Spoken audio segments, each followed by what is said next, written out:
Hey, it's CT. When I'm not busy being Arroe, the podcaster, I live in the real world. I mean, everybody has to have a job, right? Mine just happens to be CS. Customer service, solutions, relationships, while keeping my team motivated and pumped up to make that constant connection with each and every guest who has chosen to walk into our location. Episode number 145, returning to work, returning food, and returning the conversation. This is C.T.C.S. Transition walk, day number 1 out of 3. Yeah, I'm going back. After, 10, 11 days? I'm going to finally try to attempt it. I know that 7 days ago, on my birthday on the 28th, I went in and ended up coming home because the pain was just so excruciating. But you know the story. You know where we are. You got to work your way through every mountain that's placed in front of you. And we're going to do our best. We're going to take it slower. We're going to act our age, but I don't want to be ancient in my age. So we'll just take it one step at a time. Looking forward to it, though, so we can find solutions for each and everything that's going on. How's it going, man? I love it when somebody comes up with a T-shirt on. This one says, "I want to be Barbie because that bitch has everything." And so I ring her up and everything like that, and I say, "Okay, Barbie, have a great weekend." And she just lost. I heard that. And so it's like most people don't know what they have on as a T-shirt. They don't. Or the worst is kids that are wearing Nirvana shirts now. They fucking don't know. And I'm like, "You listen to Nirvana?" And they're like, "Oh yeah." I'm like, "Name a song." Yeah, all right. And don't say lithium. Don't say smells like Teen Spirit. I don't even know that. Yeah. Where the fuck have you been? We missed you for over a week now. 10 days. And almost 2 weeks. Yeah. And it has sucked. Has it? Yeah. Imagine what I've been going through. Well, no, I have empathy for you, but it's sucked up here. I've had nobody to talk to. Oh. I've had no one to share the adventures we've been going through. We had a fucking guy this morning walk by, and we're just standing at the desk minding our business, and the guy goes, "Maybe if you had somewhere to sit down, I'd fucking buy something." Oh, God. I just walked right by. Oh, God. I think anybody who's been through workman's comp and the little investigation that has to take place, you know what I just went through. You have that meeting with your OM and your GM, and they ask a bunch of questions.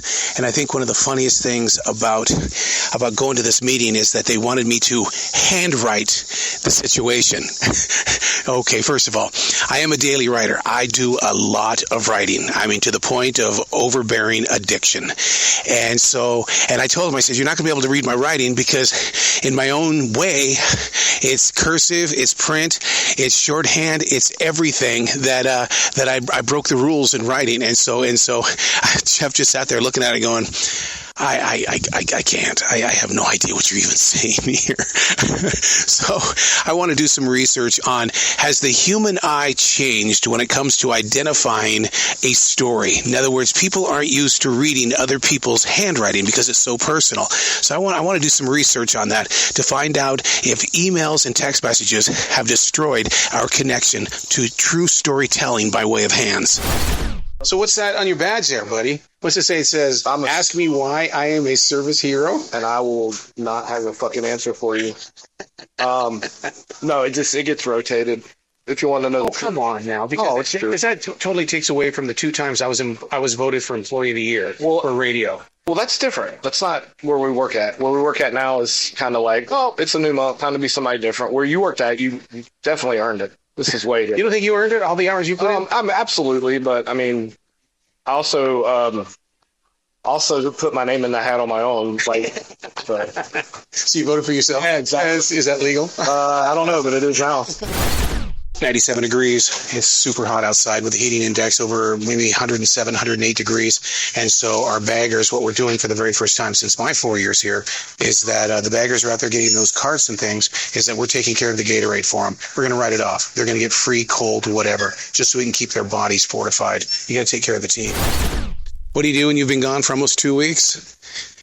You have your Velvet Taco Fridays. You have to. You have to reach for everything that is positive, and Velvet Taco Fridays are always positive. So I'm going to take about a 7 or 8 minute break here to run over to Velvet Taco, grab ourselves some nachos and some fun food, and see if we can make it through the rest of this night. And it's difficult because I'm such an upbeat person, and I'm on muscle relaxants. So that's what makes it extremely difficult to be present. Talking about. What kind of pie you like? Cherry pie. Cherry pie, really? As in like Warrant? She's my cherry pie? No. Yeah? Warren, I ain't thought about that fucking group in a long time. That's a great song, by the way. Man, come on. For guys, the best pie on the planet is a good cream pie. Oh, God. Did I cross the line? No, because technically you were within the boundaries, but I'm a dirty old man, so I know what. Oh, God. That's gross.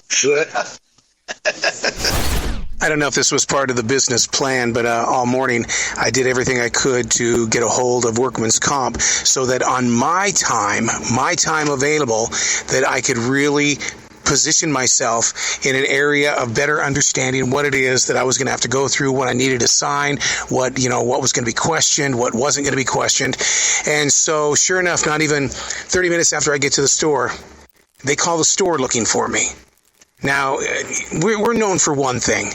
They don't want you to do anything off the clock. And I'm going to forgive them for this. But it's like, man, that was such a disappointment that I made sure that I had the time in my own home where I could really do my homework. And then being at work, I felt like that I was rushed. Transition walk, day number 2 out of 3. Feeling a little bit better. Still don't have full rotation of my shoulder as well as up into my neck. And it's that fear of, you're going to push it too hard, dude. You're going to push it too hard. I learned that trick in combat karate when I busted my ribs. And I remember my sensei looking at me saying, I'll see you in 6 weeks. And I freaking had no idea what he was talking about. So I came back in 4 weeks and re-injured my ribs even worse than I had before. And he goes, I told you I would see you in 6 weeks. You chose not to listen to me. So I will now see you in 10 weeks. Don't even show up because I will ignore you. And you know what? You're going to pay for it with real money. So, it's situations like that where I'm confident where I can move around, but the injury still exists. And I fully expect maybe 6 to 10 weeks of recovery here. And this is really only, 2.5? One of my favorite guests to talk with are the older guys. Like I was just having a conversation with a guy, and we're talking about how we're losing muscle mass at our ages and stuff like that. Yeah. And there's a guy that comes in here at 95. He still trains older women and stuff like that. He's a gym instructor. Yeah. I can't wait to have the conversation with a guy I'd walk up to and say, so have your balls dropped into the toilet here? Oh. My God. That would be a good conversation. It would. It's only going to go one of two ways. We did not. So, have you kept something from me? What? I thought we had like a really super close friendship and all that kind of stuff. The little penis wrinkle? The what? The new little penis wrinkle? No. I don't like. Employee of the month. Oh. Yeah, that's good. Yeah, you forgot to tell me? Yeah, I forgot. And it's not just on one side. You got 2 sides there. Yeah. I don't like them. Yeah, I know. We got the water boy tonight. We got the water boy tonight. Okay. Stay on him about not hanging out up here. And if it becomes an issue, get management involved. Because I already told Bill, I said, I'm over it. I can't do it anymore. I can't do it. I gave him 2 warnings. And I said, after that, I can't help my tone up my voice. The strangest thing is happening with our Red Bulls, and this has been going on. I was yesterday and today, and we've gone through 7 mid-size Red Bulls. They're exploding when they step outside. Now, I don't know if it's because the temperatures are 97 to 100 with a heating index of 107 to 112, but they're exploding. And so when they come in, it's like, yeah, I'm not shocked. It's been going on for 2 days now, and maybe it's the cold of the refrigerator unit that we've got in here, and then we go outside, and it just goes boom. Yeah. And I could see you, and I'm like, oh, I know he wants to. Oh my gosh! When you make an announcement, the goal is like you're whispering into somebody's ear. And that's the way I was trained along. But when she gets on there and she starts talking about the chicken, she's like a carnival worker, man. Come on, we got chicken for $5. But she's yelling it, and I'm thinking, thank God that's not my voice, because I'd rip my vocal cords like in 3 seconds. Jesus. Today is National Fried Chicken Day, and what we're offering is 8 pieces of fried chicken from our deli for $5. God dang, what a deal. $5 for 8 pieces of good old Southern fried chicken? Amazing. Guess what's not amazing? The people in the deli are pissed off because we will be giving away the chicken for $5 all the way until we close tonight at 11 o'clock, which means is as hard as they're working today, it'll be tomorrow, it'll be Monday, it'll be any time afterwards, because today is National Fried Chicken Day. What would you do? she comes up and she goes, "Can you show me where the Swedish meatballs are?" And she says, "It has to be the store brand." I said, "Yeah, I know exactly where they are. Come on." Did you open your pants and show her? No, you stop it. Okay. So then what happened? I'm not Swedish, first of all. So, Can you show me those Montana balls? Sorry. Rocky Mountain oysters. Yeah. So I go. Yeah, I know exactly. How are you doing? A little bit better. A little bit. So I go, I know exactly where they are. I'll take you back to them. They're back by the orange juice. She wouldn't budge. I said, "No, seriously, I'll take you back to them." And so then I look down and her leg's in a cast. Oh. No. Yeah, absolutely. You're going to get your $5 chicken, huh? You've been convinced. Cook, but you gotta see Ooh. and it was crunchy. So you gotta just get top on. Transition walk, day number 3 out of 3. A little better, one step at a time. One of the things that happened last night, I always say that, that being at a grocery store, that is true community.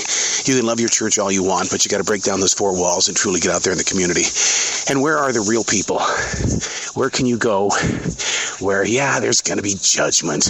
There's going to be indifferences.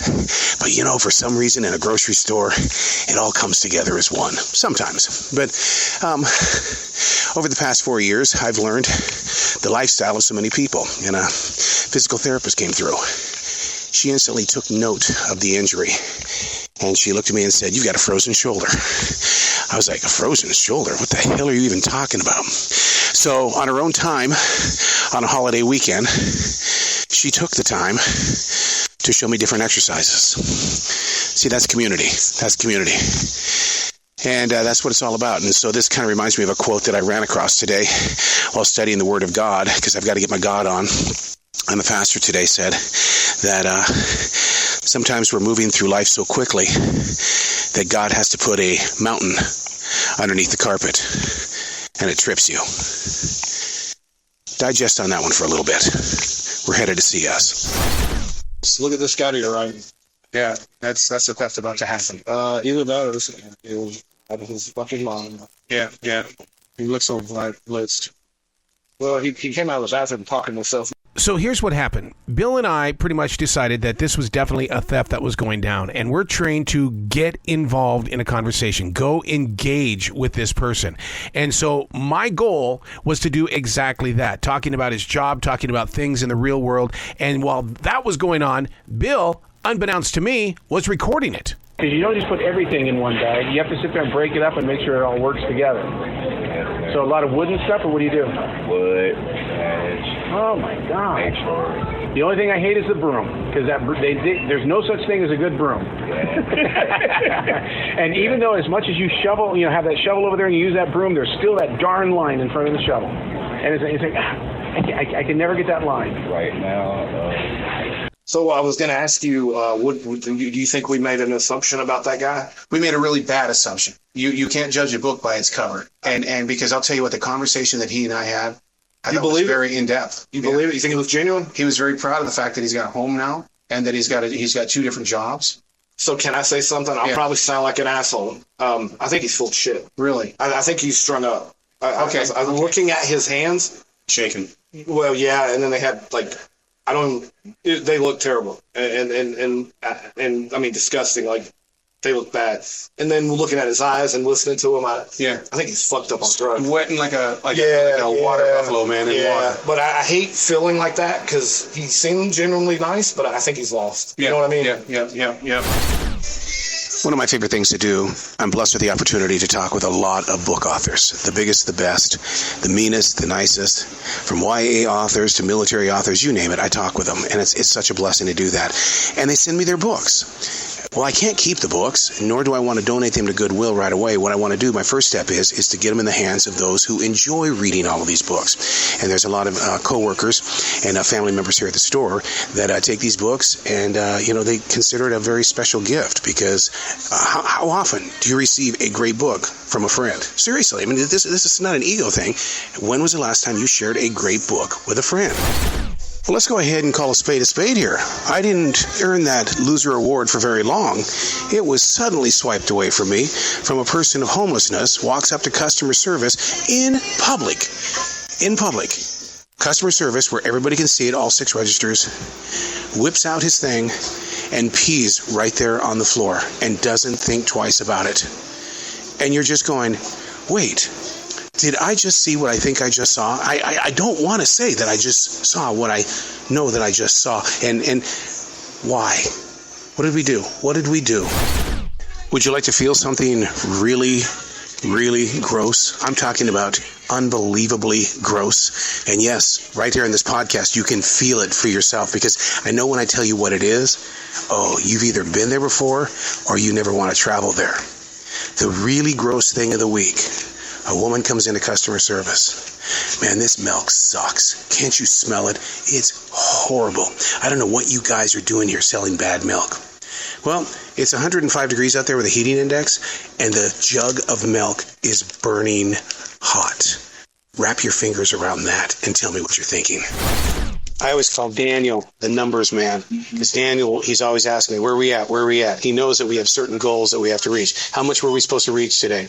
95 today. Yeah. And so it's like 4 after 8 o'clock, right? So look where we are right now. 116. I think everybody went through register number 1. You're register all day. So do you think, though, this is one of the things that I believe when you're at the register, I think people pick you, they'll pick me because of the energy that we have, that we're always positive and that we have great conversations. So you believe in that too? Yep. That it doesn't matter that you could have 6 other registers with nobody on it, but they're going to Daniel. I've definitely noticed that. Definitely. Have you mastered the eye yet? Yes. Where you look at the side to see what the next one is? Yes. And you sit there, you don't want to make a facial expression, but you know it's going to be 15 minutes just on that one basket. All right, we've got an official taste test. It's called Sun Sip. It is soda with benefits. Basically, it's a probiotic, and the flavor that I've got here is strawberry vanilla. Basically, it's kombucha in a can, which I've never really done. Kombucha to me is a bottle thing. Not bad, but it's missing the vinegar taste. I mean, it tastes just like strawberry and vanilla, and it's got like a Pepsi kind of a buzz to it. So, but kombucha is supposed to make you go, what the hell? Yeah. Oh, God. Well, that's it. Another exciting edition of C.T.C.S. I'll tell you what, we had some really great times in the last hour and a half tonight. We get a little freaky weird. We do, our nighttime team, and that's what I love about being a part of the circus. Seth and I, we said that we went around telling people, even our guests, that we were now farmers, and we had been farmers for 10 minutes, and we've invented this brand new thing that is going to sweep this nation. And people would look at us and say, well, what did you invent?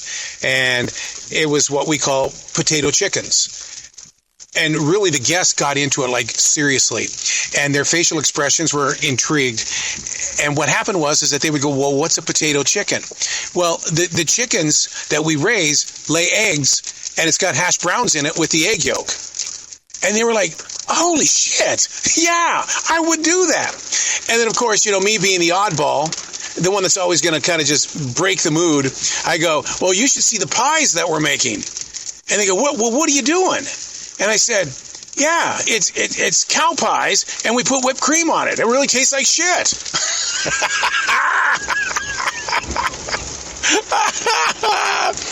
All right. Hey, man, create your own podcast, and I mean that in a very positive way. What's lacking in this country is communication between all the different businesses, what you go through on a daily basis, your ups, your downs, your twists, your spins, your trips, your stumbles, your victories. Show us the wizard behind your curtain. I'll see you next week.